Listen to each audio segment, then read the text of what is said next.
Sino kaya ang nagsasabi, mga kababayan? Dahil ayon kay Gatchalian at Senator Villanueva na ang mga BICAM report na kanilang pinirmahan ay wala umanong blanko. Samantala ang pag-amin naman ng Makabayan Party List na si Raul Manuel na ang BICAM report nga na ipinasa at ipinakita sa publiko ni dating Pangulong Duterte ay tugma umano sa BICAM report na kanilang pinirmahan at niratify. Kaya ang tanong natin, mga kababayan, sino nga ba ang nagsasabi ng totoo? Dahil tulad ng dalawang senador na ito na nagsabi na walang blanko sa papel ng BICAM report ay nauna na pong sinabi ni Pangulong Marcos at ni Executive Secretary Lucas Bersamin na wala umanong blanko sa mga papel ng BICAM report. Pero ang kanilang tinutukoy pala ay GAA at sa mga inilabas at mga ibinulgar ni Congressman Sid Ungab at ni dating Pangulong Duterte at ang mga ibinulgar ni dating Pangulong Duterte ayon sa ating presidente ngayon na si Marcos ay isa daw kasinungalingan. Pero sa napapansin natin, mga kababayan, tila may katotohanan itong sinasabi at ibinulgar ni dating Pangulong Duterte at ni Congressman Ungab. Eto, mga kababayan, pakinggan nyo po ang naging pahayag nitong dalawang senador na nagsabi na walang blanko ang BICAM report na kanilang pinirmahan. Sa akin and my team, wala kami nakitang blanko. Kasi dapat balanse, yun ang tinitignan namin parate. So, I have a whole team na tinitignan yung budget bago ko pinirmahan. Wala akong nakita na blanko. Wala akong nakitang blanko whatsoever. But, hindi ko rin sinasarado yung mga rumors na naririnig natin na may mga ilan na wala pang item. Kung napakinggan nyo ang sinabi nitong dalawang senador, ay pakinggan naman natin ang sinabi ng Makabayan Party List na si Raul Manuel patungkol sa kanyang pag-amin na mayroon umano ng mga blankong item sa bahagi ng BICAM report. Sobrang gipit ng oras talaga para mabusisi yan. May end din, sa totoo lang, hindi rin agad nakita yung mga blanks, no? Kasi nga, hindi tayo sanay na may mga ganon. Ngayon ko lang na-encounter na nag-ratify ng budget, meron pala mga blanks. So totoo nga, mga kababayan, na mayroon talagang blanko doon sa BICAM report bago ito na-ratify. Kaya dapat talagang hindi ipatupad itong sinasabing national budget na 6 trillion pesos.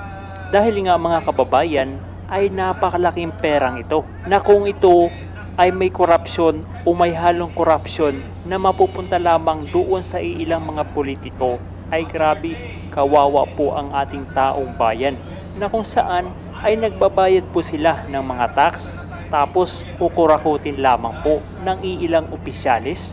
Hindi naman po dapat tama yun.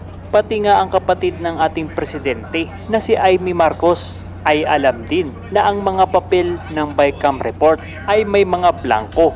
Ayon pa sa kanyang pahayag noong Desyembre na hindi umano siya pumirma sa BICAM report na yan dahil nga po sa kakulangan at blankong mga papel. At ngayon ay naglalabasan na nga ang mga balita patungkol dito sa BICAM report at marami rin nagsasabi na ito ay fake news. At marami naman nagsasabi at nagpapatunay na ito ay totoo patungkol dito sa BICAM report.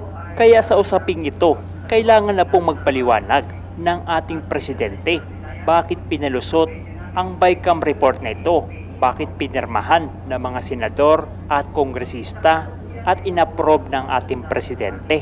Kasi napakalaking pera ang involved dito na kung saan ekonomiya ng ating bansang Pilipinas ang magsasaber oras na makalusot ang ganitong problema sa ating bansang Pilipinas.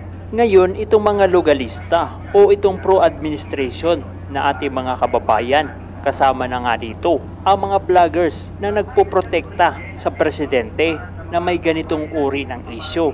Paano nyo po ba kaya madedepensahan ang ganitong ibinabato sa inyo na tila, mga kababayan, ang ganitong mga isyu ay may katotohanan? Grabe, mga kababayan, kasi simula pa lamang talaga ng buwan ay napakaraming isyu na ang naglalabasan at ang nangyayari ngayon sa House of the Representative ay tila dinadivert nila ang usapin sa national budget At gusto ng mga kongresista na ito na mag-focus ang taong bayan patungkol lamang sa war on drugs at hindi na pag-usapan ang patungkol sa national budget, na kung saan sa national budget, mga kababayan, ay napakaraming mga kongresista ang pumirma dyan.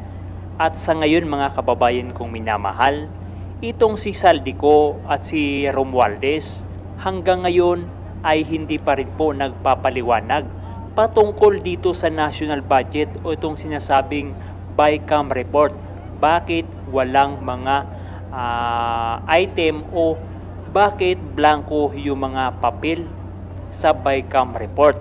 Maging si Senator Chis Escudero ay tikom din ang kanyang bibig sa mga tanong ng taong bayan.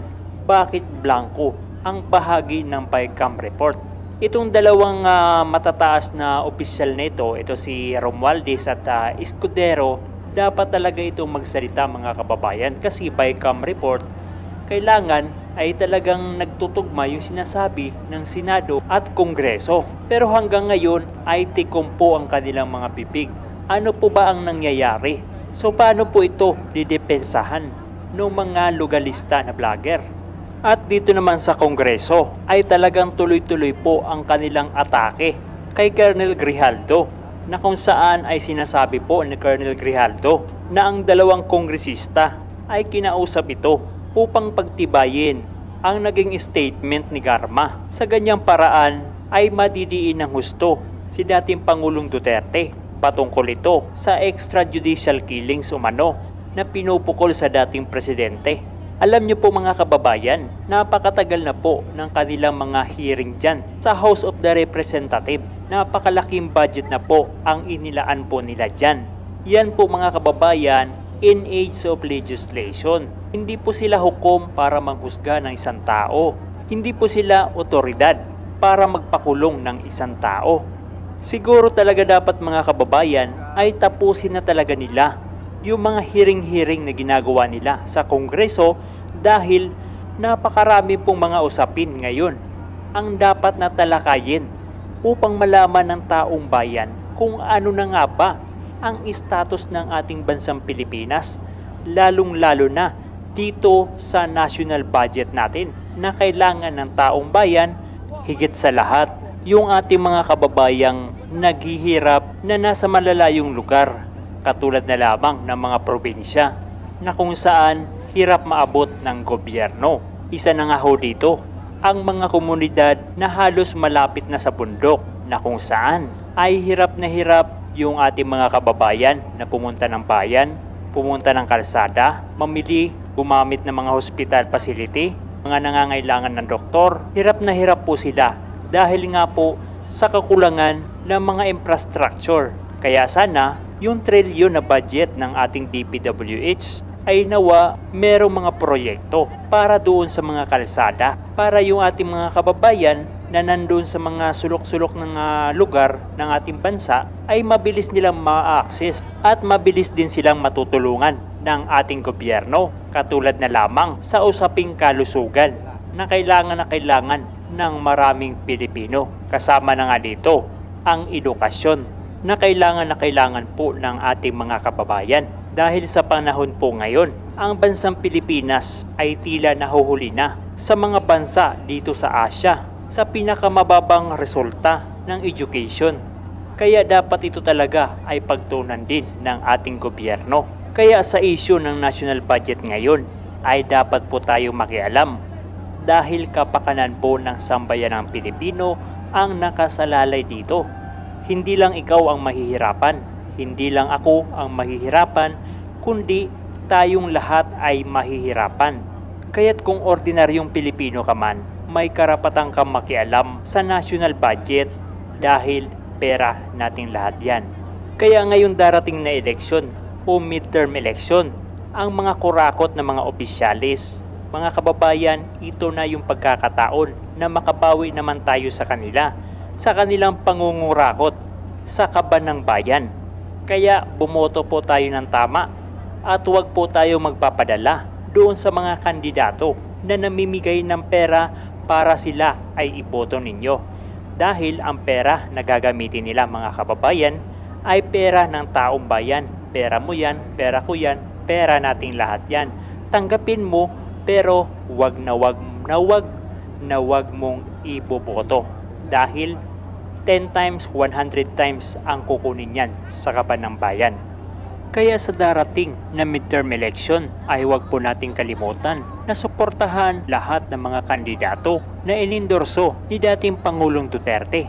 Nandyan si Attorney Jimmy Bondoc, Attorney Vic Rodriguez, Attorney JB Henlo, Congressman Rodante Marcoleta, Senator Bato de la Rosa, Senator Bongo, at Philip Salvador at marami pang iba. Huwag nyo rin pong kalimutan na i-subscribe ang ating YouTube channel para lagi kayong updated sa mga kaganapan at mga pagbabago dito sa ating bansang Pilipinas, lalong-lalo na kung ikaw po ay isang OFW na nandyan sa abroad ngayon. Maraming salamat at God bless po sa inyong lahat.